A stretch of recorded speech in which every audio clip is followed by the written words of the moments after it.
en venant avec nos différences, avec nos divergences et aussi avec ce qui fait que nous nous retrouvons sur beaucoup de choses. Et je voulais notamment vous remercier pour cette invitation et l'invitation que vous avez faite à l'ensemble des Verts européens dans la plupart des ateliers d'aujourd'hui et vous dire que nous sommes évidemment extrêmement heureux d'être ici aujourd'hui.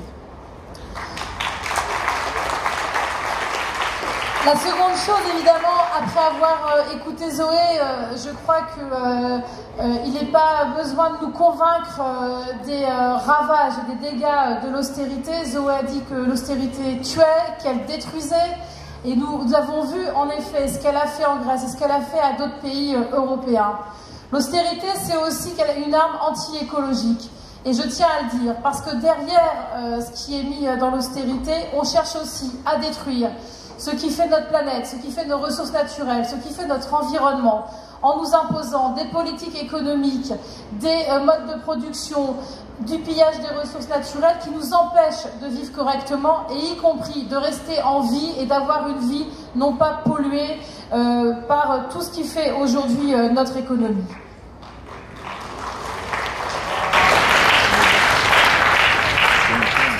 C'est pour cette raison que les écologistes, et au niveau européen, mais aussi en France, nous avons toujours dit que nous ne comprenions pas ce qui était dit à propos de la dette. Et cette manière extrêmement comptable de vouloir réduire la dette d'une manière comptable, aveugle, sans rien cibler, sans discuter de l'effet à long terme sur les politiques d'investissement et sur la vie quotidienne de ces réductions. Il est vrai, et vous le savez, les écologistes se demandent comment nous vivrons demain et comment sera notre futur. Et c'est aussi pour ça que nous avons porté, y compris en France pendant la campagne présidentielle, un débat sur la question de la dette, de savoir est-ce qu'elle était soutenable au niveau européen, comment on pouvait la transformer, comment aussi adopter une politique économique qui ne repose pas sur cette dette-là. Mais en aucun cas, cela ne peut être la solution qui a été mise en œuvre en Grèce et dans d'autres pays européens et qui est encore aujourd'hui prônée en Europe. Et je crois d'ailleurs, ça a été dit tout à l'heure par Pierre, mais qu'au niveau européen, au Parlement européen, beaucoup de parlementaires, des écologistes, du Parti de la gauche européenne, certains socialistes, pas assez nombreux, mais là aussi, demandent depuis longtemps un audit européen sur la question de la dette, qui certainement pourrait faire un écho à ce qui est fait en Grèce, mais un audit européen pour discuter aussi des responsabilités des uns et des autres et surtout de la nécessaire solidarité entre les États européens pour répondre aux difficultés et de la Grèce et du Portugal et de l'Espagne et de tant d'autres pays européens. Aussi à dire, parce que parfois on a un débat franco-français sur le sujet, où on peut aussi discuter de la question de l'austérité. Mais après avoir entendu ce qu'a dit Zoé et ce qu'elle a décrit sur ce qui se passe en Grèce, il me semble aussi important de dire que ce qui se passe en France n'est pas exactement l'austérité, en tout cas selon moi. Et ce n'est pas simplement une question de terme. Parce qu'en France, on a encore des marges de manœuvre.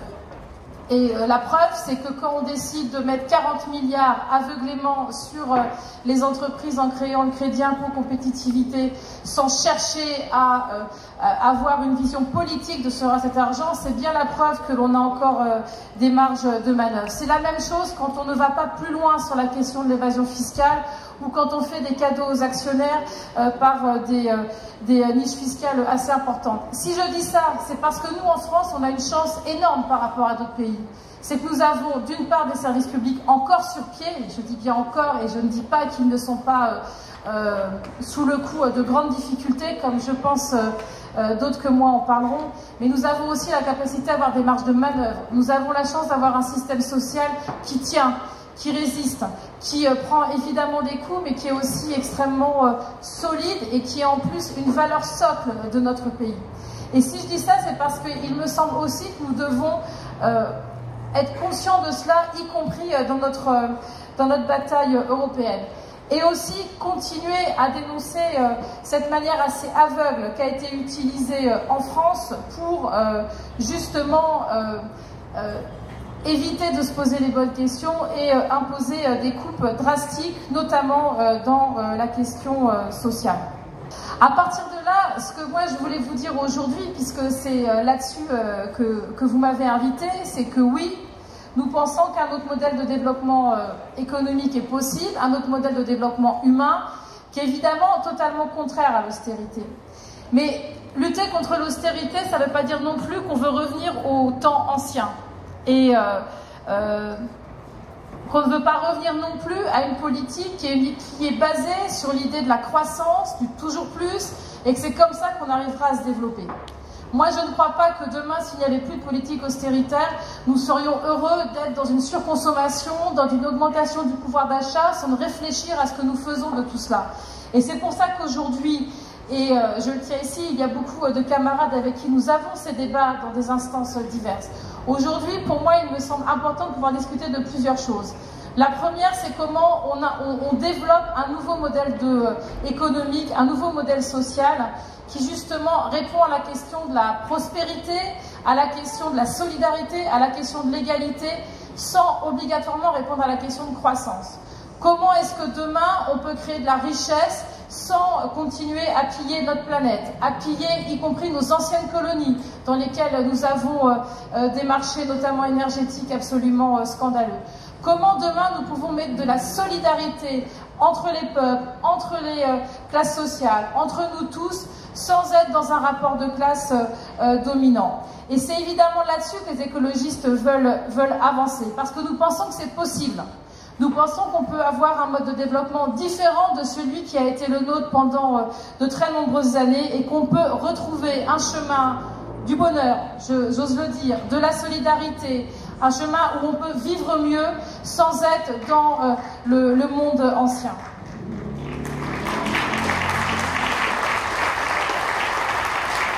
Évidemment, cela repose sur un certain nombre de solutions. Elles sont multiples. Elles passent en premier lieu, il me semble, sur une nouvelle construction européenne.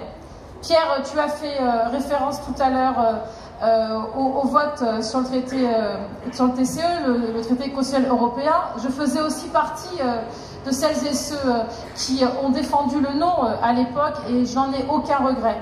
Et si je l'ai fait à l'époque, c'est notamment parce que moi, je crois à une autre construction européenne où il y ait plus d'Europe. Je dis bien plus d'Europe, mais pas justement une Europe comme on le voit aujourd'hui, qui promeut des accords de libre-échange comme ACTA et TAFTA qui détruisent totalement, à mon avis, notre avenir européen, ou une Europe qui préfère soutenir l'évasion fiscale, soutenir l'optimisation fiscale, plutôt que d'avoir des nouvelles règles communes à nous tous. Et c'est vrai que moi, j'espère que nous allons arriver au niveau européen, même si aujourd'hui la situation politique est difficile, j'espère que nous arriverons à construire au niveau européen l'idée d'un revenu minimum européen et aussi l'idée d'un revenu maximum. L'idée d'une communauté européenne des énergies renouvelables pour sortir des énergies carbonées et notamment du nucléaire pour ce qui nous concerne. L'idée d'une Europe où la question des droits est au cœur du sujet et pas d'une Europe qui ne sait que faire de la question migratoire et qui rejette toute solution et laisse mourir depuis plus de 10 ans, et pas seulement depuis quelques mois, depuis plus de 10 ans, des milliers de personnes dans la Méditerranée.